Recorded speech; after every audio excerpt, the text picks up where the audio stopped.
Boa noite com Jesus e Maria. Boa noite. Uma alegria muito grande de poder estar aqui com vocês e poder contar um pouco da minha história. É sempre difícil falar da gente mesmo, né? Pelo menos eu acho. A gente nunca sabe se está sendo soberbo ou se está se elevando demais. Mas eu gostaria de dizer a vocês que é por honra e glória de Jesus que eu estou aqui. E tudo que for dito da minha boca, tudo que foi expressado, é em nome do Pai, do Filho, do Espírito Santo. Amém. Vinde, Espírito Santo, enchei os corações dos vossos fiéis, e acendei neles o fogo do vosso amor. Enviai o vosso Espírito, e tudo será criado, e renovareis a face da terra. Oremos.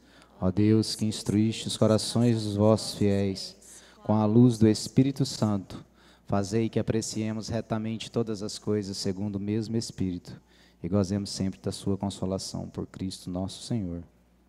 Amém. Glória ao Pai, ao Filho e ao Espírito Santo. Meu nome é Reginaldo Brasiel, sou casado com a sortuda da Edna Patrícia. Temos duas filhas, a Luísa e a Maria Tereza. É uma alegria muito grande. Tem pessoas aqui que eu convidei que vieram, pessoas fundamentais, pessoas vitais nessa caminhada, né? Por tudo que eu passei, por tudo que nós vivemos juntos. Cada um de vocês que aqui estão, que foram meus convidados hoje, de forma individual, realmente eu fiquei muito feliz de ver vocês aqui, né? E a todos vocês da Assembleia também. Eu queria dizer a vocês que a minha história é muito parecida com a muitos de vocês. A minha família é muito parecida com a de vocês. Ora santa, ora pecadora, ora boa, ora ruim, ora briga, ora sem briga. Então, a palavra de Deus vai dizer que nós, em Coríntios, 2 Coríntios 12, 9, 10, vai dizer que Deus, Ele age nas nossas fraquezas. Ele opera em nossas fraquezas. E assim, eu estou aqui como uma pessoa fraca, que sou humilde.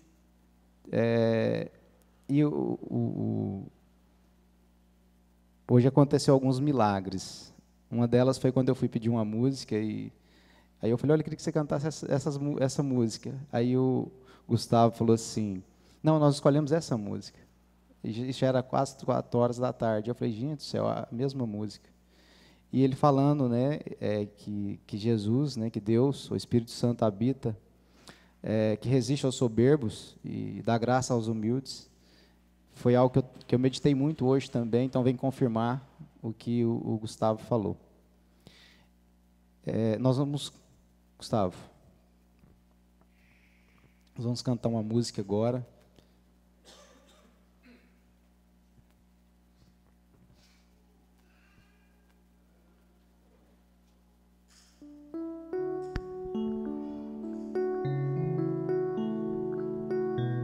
Abra seu coração, acolha a palavra de Deus através dessa canção.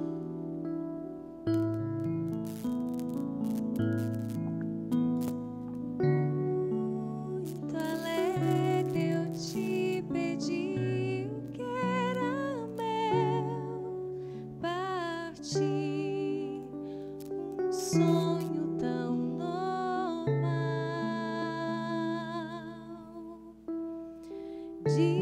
Dissipei meus bens, o coração também. No fim, meu mundo era irreal.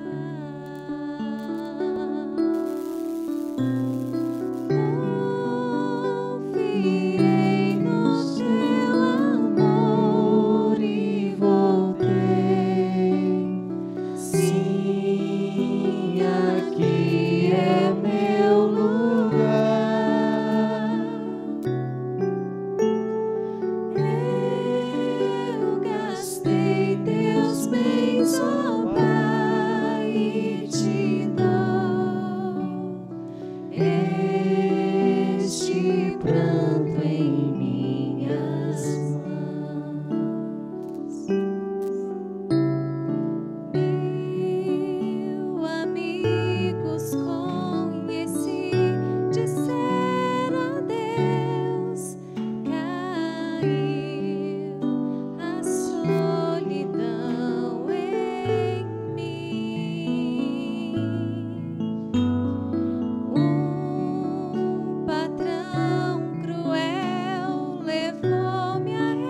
abrir nossa palavra, quem tiver com a palavra, o Evangelho de São Lucas, capítulo 15, versículos de 11 a 24.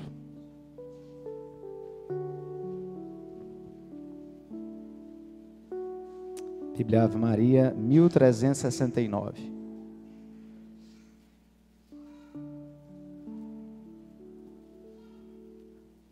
Amém? Parábola do filho pródigo. Disse também: um homem tinha 2 filhos. O mais moço disse a seu pai: meu pai, dai-me a parte da herança que me toca. O pai então repartiu entre eles os haveres. Poucos dias depois, ajuntando tudo o que lhe pertencia, partiu o filho mais moço para um país muito distante, e lá dissipou a sua fortuna, vivendo dissolutamente.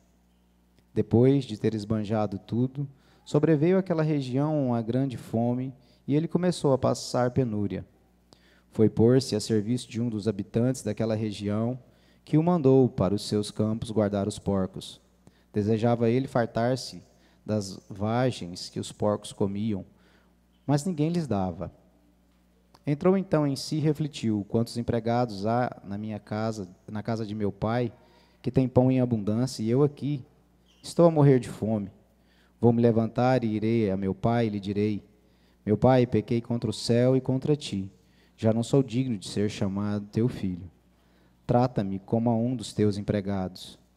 Levantou-se, pois, e foi ter com seu pai. Estava ainda longe.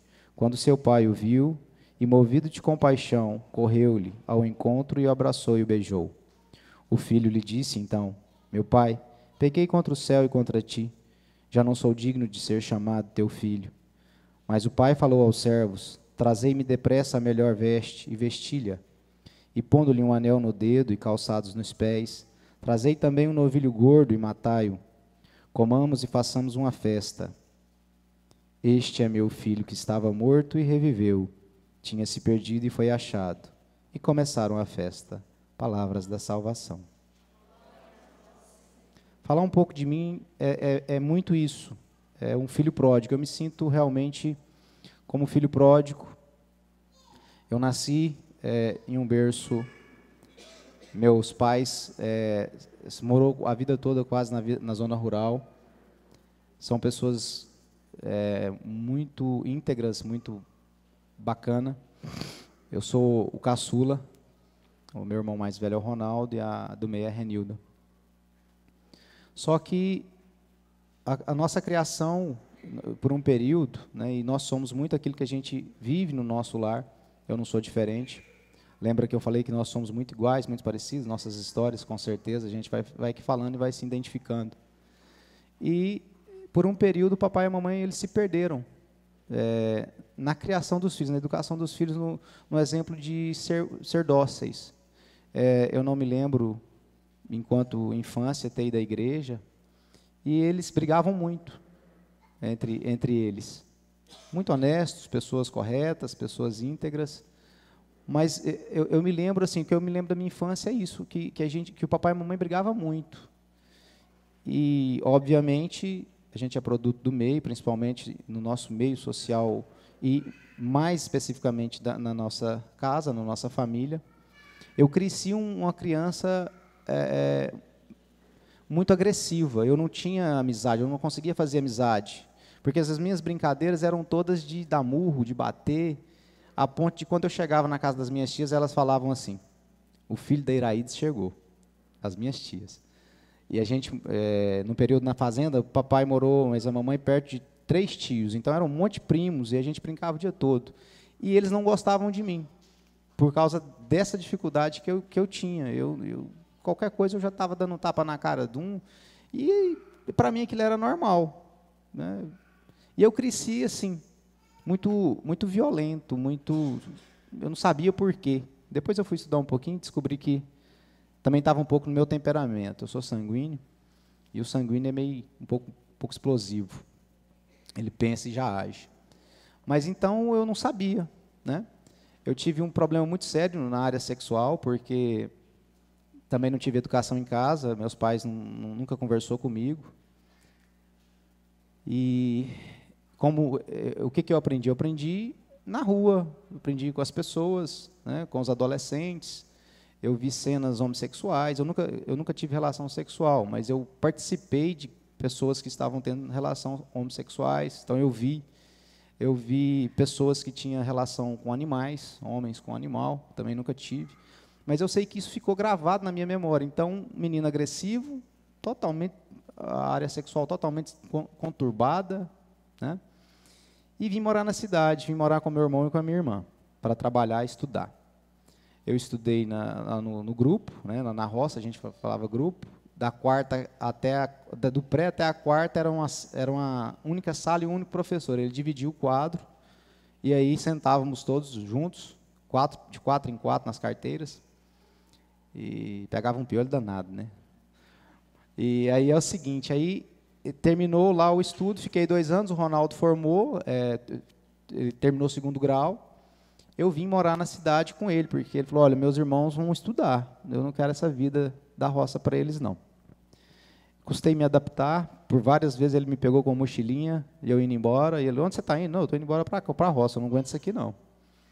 De 12 para 13 anos, ter que trabalhar, eu levantava às 5 horas da manhã, o Ronaldo era muito exigente, a gente brigava muito, mas muito mesmo, era muito palavrão. Então, refletia muito o que eu tinha aprendido. E o Ronaldo, coitado, né? Acho que ele tinha uns 18 anos, então ele começou a ser pai, a minha irmã mãe, e aí eu não respeitava nem direito nem meus pais, eu era de brigar com a minha mãe, bater a porta e sair xingando. E aí o Ronaldo passou por um período muito perrengue, e enquanto ele revidava as brigas só afloravam, né? Só punha mais lenha. Quando teve um dia que ele parou de me brigar, eu xingava ele, ele ficava calado. Eu falei, pô, mas esse cara não vai brigar comigo mais, não? Aí foi perdendo a graça. Aí lembra que eu falei que a gente é produto do meio? Aí eu comecei a parar de brigar com ele. Eu não tinha mais graça, não brigava, né? Me respeitava, me tratava com carinho. Aí comecei a falar assim, pô, esse cara me trata diferente, né? Bom, cresci, me tornei um jovem, totalmente descontrolado na área sexual. Me lembro de várias situações onde eu nem sabia o que era castidade. Se falasse castidade para mim me explicar, se falasse, isso não existe, não. Porque eu agia muito só pelo instinto, né? Jovem, uma força física tremenda. Então, eu sempre fui muito bom para conversar com as pessoas, e então tive várias namoradas, e era um desastre. E era aquele vazio, porque você se relaciona hoje, tem um relacionamento fugaz com a pessoa, amanhã outro, e assim era desenfreado. E isso até hoje eu pago um preço muito caro, tá? Eu estou contando isso aqui para vocês entenderem tudo que eu sofri depois e tudo que eu sofro hoje ainda por causa desses maus hábitos. Isso impregna na carne da gente. O pecado, o diabo ele te leva a pecar, aí quando você faz o pecado, ele sai de perto de você, você fica passando carão. E quantas vezes eu briguei na rua, quantas vezes eu briguei em campo. Se fosse falar aqui, ia ficar a noite toda. Eu era daquele ser humano seguinte, falasse para mim o que eu não gostava, metia o tapa na cara. Briga mesmo, não tinha esse negócio de ser maior. Eu sempre gostei de jogar futebol, às vezes eu ia jogar em campeonatos assim, considerados grandes para nós, amadores, fora daqui, onde fosse, se me contrariasse, tapa na cara, pesada, cusparada, e vamos por tudo ou nada. Se quiser matar, vamos matar, se quiser morrer, vamos morrer, é aqui e agora. Então, e isso era que eu vivia, depois eu fui descobrir que era o que eu vivia na minha casa.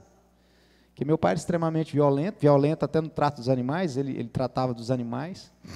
E quantas vezes eu vi meu pai pegar boi grande na mão, derrubar e falar assim, segura aqui. E eu chegava lá, o boi dava uma rabada e eu caía. Pai, mas não dou conta. Segura, rapaz, você não é homem, não? Então, assim, não estou criticando meu pai, estou falando para vocês que depois eu fui replicar isso, e eu não sabia por que eu fazia isso. Depois de casado, eu falei para a Patrícia já sabia, eu chegava de campo, ela olhava para mim, você brigou. Aí eu baixava a cabeça. Quer dizer, eu já estava tendo consciência que aquilo era feio, horrível, né? Tem uma frase da minha mãe que ela fala assim: meu filho, quando a gente é novo, tudo assenta, tudo é bonito, mas depois de velho vai ficando feio. Aí eu fui percebendo que aquilo já estava ficando feio. Eu trabalhava no comércio, né? A gente conhece muita gente aqui. E aí começou a ficar feio. Eu chegava em casa, briguei. Não vou brigar mais não. Para de jogar bola, às vezes falava. Não, mas eu vou parar de brigar. E teve um dia que isso me chamou muita atenção. Foram várias brigas, muitas. Mas a que mais me chamou a atenção foi um dia que era dia dos pais, o papai estava assistindo o jogo, ele estava no banco dos reservas, e era um jogo que já estava acabando, faltava assim 5 minutos para acabar, nós estávamos ganhando o jogo de 1-0, se eu não me engano, estava passando para a semifinal de um campeonato aqui da cidade, e aí um rapaz muito forte, era contra a Vila América, parente dos Pacas, de Tupaca. Um homem desse tamanho assim, o braço dele não fechava não, super forte. Ele trabalhava na Centrocouros e ele fazia caminhada ecológica. Então o homem era um monstro. E teve uma falta, eu fui bater a falta rápido, o Ronaldo estava mais adiante, eu falei, bom, Ronaldo vai fazer o gol, vou pegar a bola, pensando rápido, né, pegando a bola e pensando, e aí estamos classificados. Esse cara pegou e foi brigar com o meu colega que estava no chão, e eu sempre fui de comprar briga para mim também.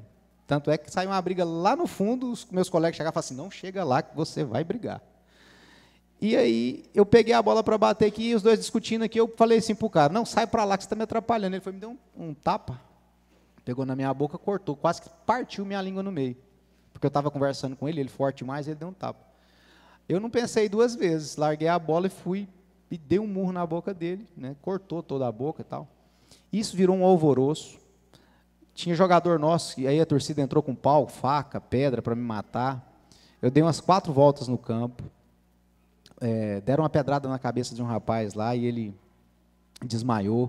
Foi um alvoroço. Esse cara saiu de campo falando que ia me matar. Meu pai chegou em mim, era dia dos pais, falou, meu filho, eu vou te pedir uma coisa, ou você para de jogar, ou você para de brigar, senão eles vão te matar. E aí foi. Casei. Nós tivemos a Luísa, uma situação financeira complicada, depois que a coisa começou a melhorar, e eu comecei a ser escravo do dinheiro. Comecei a fazer novos investimentos, e aí eu comecei depois a Patrícia até me deu um testemunho e falou assim, olha, estava insuportável conversar com você, eu já não tinha prazer em conversar com você, você se tornou muito soberbo, você se tornou uma pessoa, tudo você sabia, tudo você resolvia, e eu achava que eu estava vivendo uma vida normal, só que a escravidão do dinheiro, de coisas que não era de Deus, foi me afastando de mim, como essência, filho de Deus, da minha família, e das pessoas que conviviam comigo. O país entrou em crise, e como tudo para mim era resolvido no braço e no dinheiro, eu tive um início de depressão, que eu achava que era uma depressão, uma tristeza profunda, e aquele homem alegre, extrovertido, porque eu sempre fui muito alegre, muito extrovertido, comecei a não conversar mais, a não ter prazer em jogar bola, a não ter prazer em fazer as coisas que eu gostava, e foi me dando uma tristeza muito grande, muito profunda, a ponto de eu ter que parar com tudo, né? Eu me lembro que eu fiquei 5 dias e 5 noites sem dormir, eu não sabia que isso causava infarto, e aí na 5ª noite eu acordei, a Patrícia, e falei assim, eu estou tendo um infarto. O meu coração começou a palpitar muito forte, ela falou, por quê? Aí eu contei para ela, não, eu estou passando por isso, já tem 5 dias que eu não durmo. 5 dias e 5 noites, e trabalhando igual um louco, porque eu abri uma outra empresa, aí eu estava na minha empresa que eu tenho, que eu sou sócio, e aí abri uma outra que trabalha, era com máquinas, aí eu tinha que ficar andando nas fazendas, então às vezes eu chegava 10 horas da noite em casa, e dinheiro nunca que chegava, uma crise violenta, e aí eu perdi a fé. Quando eu perdi a fé, depois eu fui me informar, né, fui estudar bastante a palavra de Deus, eu perdi a esperança, porque a fé, quem tem fé alcança a esperança alcança a caridade. Só que eu não sabia que isso funcionava assim. perdi a fé. De um homem extremamente ousado, que eu falava assim, eu vou fazer, eu ia lá e fazia. Mas aí eu achava que era eu que fazia, não era Deus. Aí, esse homem que acreditava que ele fazia tudo, passou a não acreditar em mais nada. É como se você falasse assim, olha, eu consigo andar daqui na parede. Eu comecei a falar assim, não, eu não dou conta de andar daqui na parede. E comecei a acreditar nisso. Mas porque eu tinha perdido a fé. Poucos dias depois, isso rápido, muito rápido, foi assim, algo violento. Quando eu falei para a Patrícia, ela falou assim, então você tem que ir no psiquiatra. Aí chegou no psiquiatra, ele deu um diagnóstico errado, remédio errado. Depois eu fui descobrir que aquele remédio errado potencializava a minha doença quase 10 vezes mais. Eu estava sendo tratado como depressão e era um quadro depressivo, mas era um transtorno bipolar. Eu sofro de um transtorno bipolar de 2º grau. Aí eu fui descobrir um monte de mazelas. Por que eu meti a mão na cara do cara? Porque eu era muito intenso, porque eu já venho da doença. Então a doença só manifestou aos 40. Mas então, para trás, ela já era uma doença. Essa forma intensiva de brigar, essa forma intensiva de raiva, de ódio, já era do temperamento e da doença. Só que, como o psiquiatra me explicou, como ela me ajudava, estava ótimo. Né? Saía, ficava a noite inteira, namorava, noite inteira, força para namorar, me ajudava. Só que já era da doença. Tanto é que eu conversava com alguns amigos meus, falavam assim, olha, aconteceu isso comigo essa noite, o cara não dou conta não. Eu ficava assim, mas será que... Aí eu achava que eu era todo, né? Só que já era, aí depois o psiquiatra falou, já era da doença. Tanto é que aí eu passei por 3 psiquiatras, eu perdi 40 quilos do que eu estou, eu fiquei o couro e o osso. A Patrícia, por diversas vezes, falava assim para mim, vende tudo que nós temos, mas não acaba com a sua vida. Eu falava assim para ela, olhava para ela e falava assim, eu não quero viver mais, eu quero morrer. Podia cortar o meu corpo, que eu não chorava, um homem que era extremamente chorão, que ria de tudo. Eu comecei a simplesmente querer morrer. Dia e noite, 24 horas. Chegou um período da doença que eu não conversava com ninguém. Com ninguém. Está aqui meus compadres, que não deixou eu mentir. Quantas vezes foram na minha casa, conversava comigo, eu ficava olhando, eu peguei uma mania de puxar assim. Eu não conversava. Você podia conversar comigo 24 horas, eu não conversava. Teve dias de a Luísa, com 5 anos de idade, querer conversar comigo, eu trancava no banheiro para não conversar com a minha filha, coisa que eu mais amo no mundo. Mas me dava às vezes ânsia de vômito, nojo, eu não queria ver ninguém. Ninguém, nem minha filha, nem ninguém. E a Patrícia, cursando mestrado em Goiânia, tinha que sair para estudar, um sacrifício financeiro, um sacrifício emocional, psicológico, espiritual. E a Patrícia, eu sei que ela bateu o joelho no chão por diversas vezes, começou realmente a buscar a Deus. E eu só estou vivo hoje, pela graça de Deus e por causa da oração da minha esposa. Isso eu tenho certeza absoluta.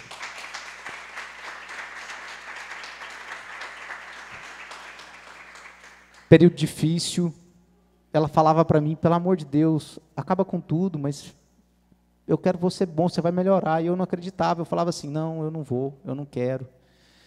Deus abençoou as orações da Cida, que está ali, convidei. Um dia nós saímos de casa, para vocês verem o que é a força da oração, o que é a força de Deus. Deus existe, Deus age nas nossas vidas. A Patrícia me levou para uma oração, a Cida com a companheira, diante do Santíssimo, começou a rezar, falou, você quer falar alguma coisa, meu filho? Cida começou, impôs as mãos, começou a rezar. Parou a oração, olhou para mim e falou assim, Deus me pede para te falar de um vestido azul. Eu não conversei nada com a Patrícia nesse dia, nada. Já estava num período assim de... Eu olhei para a Patrícia e falei assim, depois que nós saímos, falei assim, você escutou o que ela falou? A Patrícia sabia da história. Minha mãe guardou um vestido azul, onde meu pai bateu nela, e ela guardou esse vestido azul e todos os filhos que nasceu, do mais velho ao mais novo, que sou eu. Um dia eu vou prender seu pai, um dia eu vou matar seu pai me bateu, está aqui o vestido. Não tem outro vestido, né, gente? Eu fiquei assim, bom, é Deus, né? Só pode ser Deus. A Cida não sabia da história, não sabia da história. Eu não sei se nesse período ou mais na frente, eu peguei um carro, eu entendo de carro, porque eu trabalho com carro há 25 anos. Uma noite antes eu recebi a visita do compadre Vitor, que está aqui, do compadre Elton e do William, esposo da Sara. E nós saímos, eles tentando me animar, voltei para casa.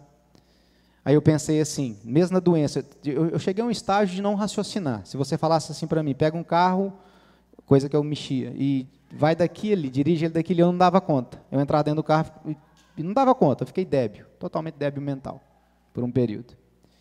Mas, como eu queria tanto morrer, que eu peguei, falei assim, a Patrícia vai pensar o seguinte, se o menino esteve aqui, já era noite, eu vou entrar no carro amanhã, vou enrolar o cinto no pescoço e vou bater a uns 180, porque se eu não morrer da batida, como eu entendo de carro, eu morro com o pescoço quebrado. Assim eu fiz. Amanheceu o dia, eram umas 6 horas, às 6 horas da manhã, entrei no carro, dei partida e saí. Assim eu fiz. Enrolei, bati a 180, por honra e glória do Senhor. Eu só tive um arranhão no pescoço, porque o cinto pegou e, provavelmente na pancada, eu fiquei um pouco desacordado, só tive onde queimou o cinto assim. Eu não quebrei, não fraturei nada do meu corpo. O carro acabou, deu perca total. Foi a primeira tentativa de suicídio. E, gente, era uma tristeza tão grande, era uma angústia tão grande, era algo que eu não conseguia enxergar esse Deus amoroso, esse Cristo que ressuscitou por nós, esse Cristo que sofreu por nós aqui na cruz, eu não conseguia enxergar. Eu cheguei a um estágio da doença que eu não via saída, e a saída era a morte. Eu achava que, se eu suicidar, minha família fica melhor sem eu, porque eu sou um imprestável. E assim o diabo faz com nós. Ele põe na sua cabeça que você não vale nada. Mas 3 vezes que a Cida rezou por mim, 3 revelações. Um dia eu comentei com a Patrícia, eu não gostei dos meus avós, mas o seu avô, que eu conheci 3 meses, foi meu avô. A Cida rezando por mim, olhou para mim e falou assim, hoje Deus pede para eu rezar para os seus ancestrais, que eram meus avós. Entramos no carro, eu falei, essa mulher escutou o que eu falei para você? E eu não estava falando nada nesse período. Um outro dia eu não externalizei, mas eu fiquei dentro do banheiro 24 horas nesse dia. Aí na hora da oração a Patrícia bateu no banheiro, vamos que a Cida vai rezar para você. Não, não quero ir, não, vamos que a Cida vai rezar para você. E eu pensando, gente, porque o doente, quando ele está doente assim, ele pensa assim, eu estou assim por causa disso? Ele procura achar um motivo. E eu fiquei pensando, gente, será porque eu tive uma vida sexual desregrada? Pus isso na cabeça no dia. Né? Você quer morrer, você quer um motivo? Então você tem que achar um motivo para você suicidar. Pelo menos era assim comigo. Aí fui, chegou lá, a Cida começou a rezar. Hoje Deus pede para mim rezar para sua sexualidade. Falei, pronto, esse cara está me perseguindo. Não deixa eu morrer, eu tento morrer, ele não deixa. Depois teve mais 2 tentativas de suicídio. Uma outra, o compadre Elton me achou nas quebradas aí, eu estava saindo, eu ia entrar pular na frente de um caminhão, aí ele passou, ligou para a Patrícia, falou, uai, o quê? Seu carro está aqui? E o compadre voltou para trás, me pegou, me levou para a casa dele. Eu ia pular na frente de um caminhão, estava lá criando coragem. Só que Deus, Ele foi me conduzindo até chegar a um ponto de me render a Ele. Hoje eu sou uma pessoa totalmente convertida a Deus, eu sou um cara que busco a Deus 24 horas. Falei esses dias para o Márcio, eu não aceito nada na minha vida que não seja de santidade. Sou pecador, caio, erro, muito, mas eu não aceito para mim, em sã consciência, nada que não seja de Deus e não seja de santidade. Deus colocou no coração do Márcio, eu ainda estava doente, eu estava quase sarando, colocou no coração do Márcio montar essa comunidade, e o Márcio falou que visualizava eu e minha família, sendo que eu estava doente.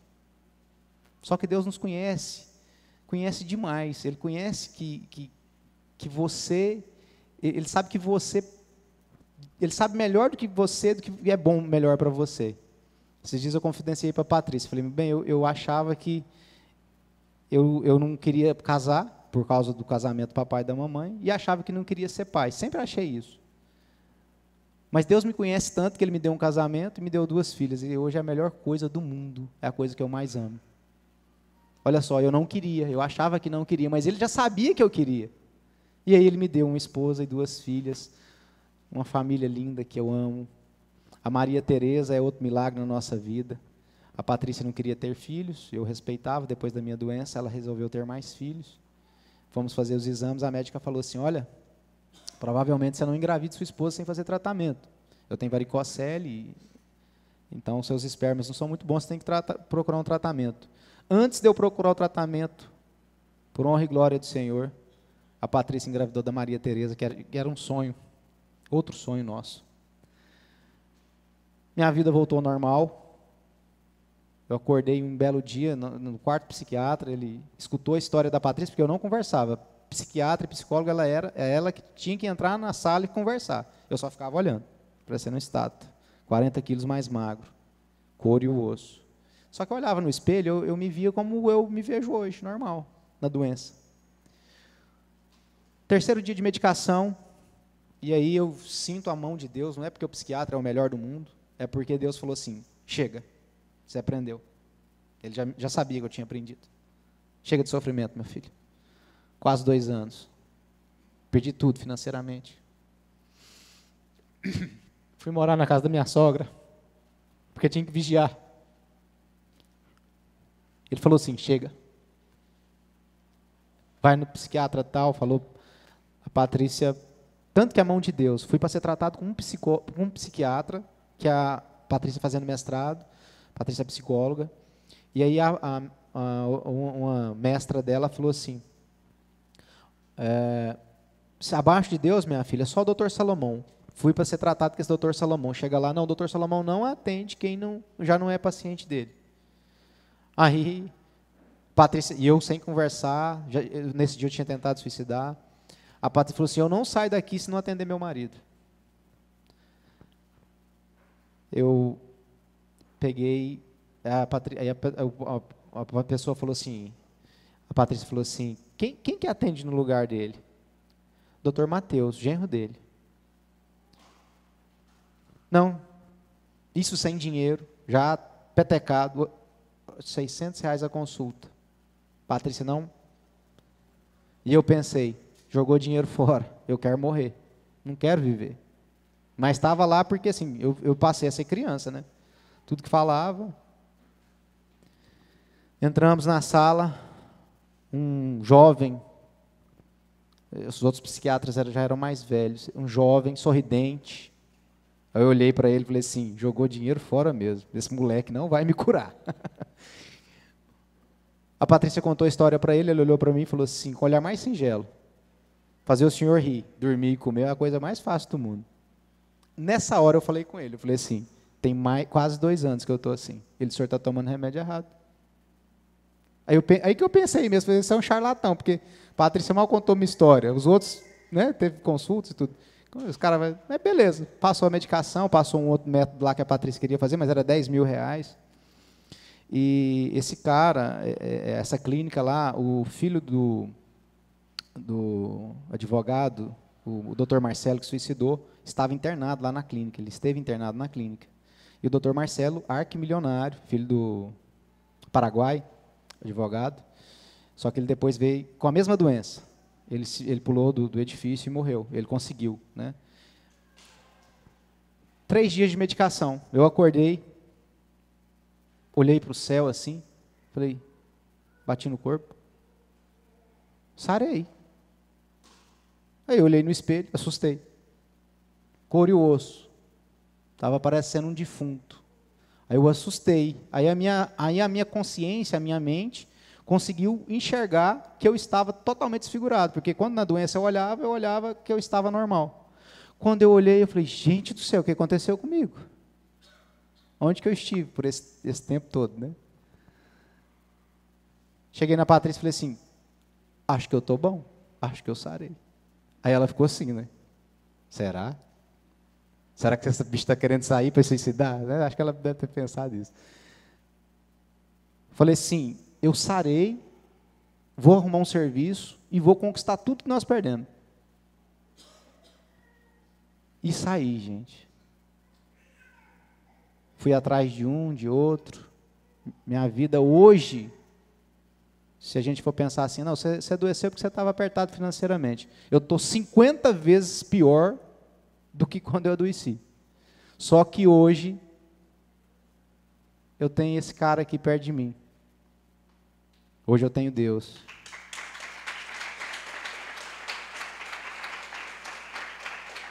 Não é fácil, choro quase todos os dias, tenho passado humilhação, mas sou muito mais realizado, muito mais feliz do que antes. Eu não conhecia a Deus. Eu achava que eu conhecia a Deus. Mas tive que passar por todo esse processo de tentativa de suicídio, de não querer existir, para conhecer o que esse cara passou por nós. O peso do madeiro, os pregos nas mãos, tudo que ele passou. Passou por pessoas que não merecia, assim como eu, um pecador. Ele se entregou numa cruz para nos salvar. E esse mesmo que se entregou, há mais de 2000 anos atrás, ele me resgatou. E eu falei para ele assim, de que eu sarei, eu olhei para ele, dentro do meu coração, falei assim, de agora em diante, eu só faço aquilo que o Senhor quiser. Eu só vou estar onde o Senhor quiser que eu esteja. Eu só vou falar aquilo que o Senhor quer que eu fale, mesmo que seja na minha ignorância. Eu só vou viver de agora em diante, até os últimos dias, nessa terra, para honrar e glorificar seu nome. Porque o Senhor sofreu muito. E o Senhor me livrou da morte várias vezes. Não deu para testemunhar aqui os acidentes que eu sofri. Foram vários. Moto, carro, a ponto da minha mãe chegar e falar assim, filho, vende essa moto, senão você me mata. Acidentes terríveis, isso acontecia comigo. E eu não entendia. Hoje eu entendo que já era Deus. Meu filho, volta para mim.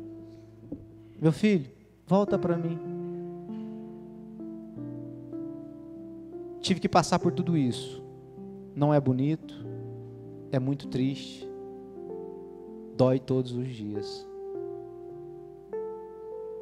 Hoje, quando eu penso em viver, hoje eu vivo castidade, para uma pessoa que vivia de forma sexual desenfreada, para nós homens, quem até homem está aqui sabe, parar de masturbar, parar de olhar filme pornô, parar de comprar revista pornô, que era isso foi minha vida toda.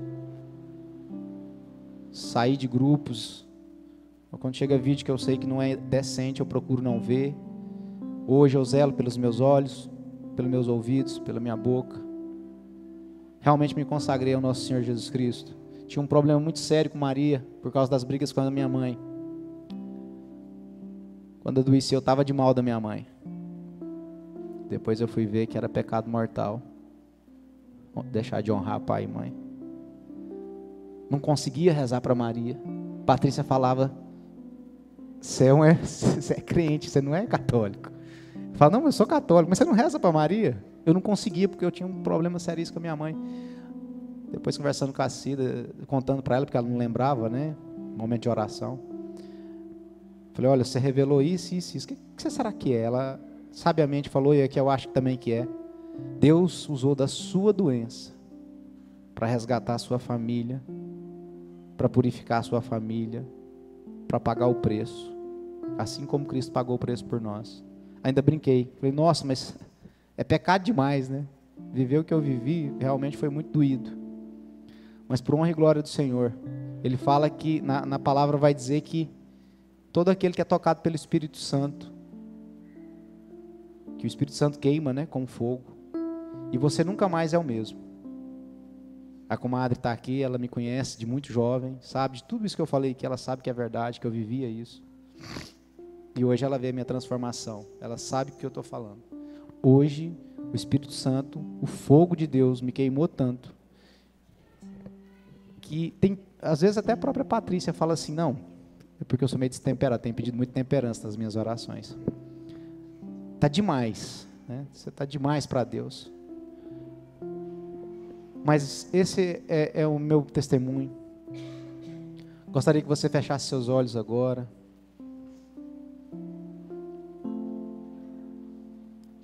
Lembra do filho pródigo? Lembra de todas as vezes que você, eu, nós pegamos as nossas heranças espirituais e saímos para gastá-la de forma desenfreada, gastando os bens que Deus nos deu, lembrando que o maior bem é seu corpo, seu coração. Por isso que é tão sagrado para Deus seu corpo. Meu irmão, minha irmã, se você, assim como eu, tem gastado sua vida de forma dissoluta, de forma desenfreada, como filho pródigo da palavra, volte-se para Deus, entregue-se para Deus. Nessa caminhada, aonde a gente, muitas vezes, o pecado nos leva, às vezes, a comer lavagem. Uma lavagem aqui de uma metáfora, né? Muitas vezes a gente tem um banquete em casa. A gente sai para a rua para comer lavagem. Para mexer com mulher, para mexer com homem que não é seu. Você, muitas vezes, assim como o filho pródigo, acha que tem o direito de consumir sua vida. Meu irmão, minha irmã, eu descobri que nós somos templos do Espírito Santo. Nele Deus habita. Por isso que Ele é sagrado. Volte-se contra essa mentalidade desse mundo que vem devastando as famílias. Entregue-se a Deus. Assim como o pai do filho pródigo, ele estará sempre, agora, se você falar assim: Senhor, o homem velho que existia em mim não existe mais, eu quero ser seu. Ele vai estar de braços abertos para te colocar um anel no dedo, uma roupa nova, sapatos novos, e juntos com você cear. Basta você se entregar a Ele. Quero nesse momento pedir também a intercessão da Nossa Senhora, nossa mãezinha, para que ela possa nos conduzir. A você, meu amigo, minha amiga, meu irmão, minha irmã, que tem passado por problema de depressão, que é um mal espiritual, eu creio nisso. Eu até hoje tomo meus remédios, mas eu creio que Deus vai me limpar de tudo. Eu creio que um dia eu não vou precisar mais tomar nenhum tipo de remédio. Eu tomava uns 4, hoje eu tomo 2 remédios, porque é lícito. Deus deixou a medicação para te curar, para me curar. Mas por honra e glória do Senhor, eu quero testemunhar que eu não mais vou tomar remédio. O dia que Ele me curar, será uma alegria muito grande. Então, se você anda passando por problemas de depressão, procure o médico. Mas eu quero te dizer que o médico dos médicos é de graça. Está em você. Assim como o irmão Gustavo falou, ele é dócil. Ele é dócil. Ele não vai te invadir. Se você não deixar, ele não vai entrar. Então entregue-se a Deus. Peça para Ele com fé. Olha que graça tão grande eu recebi. Eu não pedi, eu pedi a morte.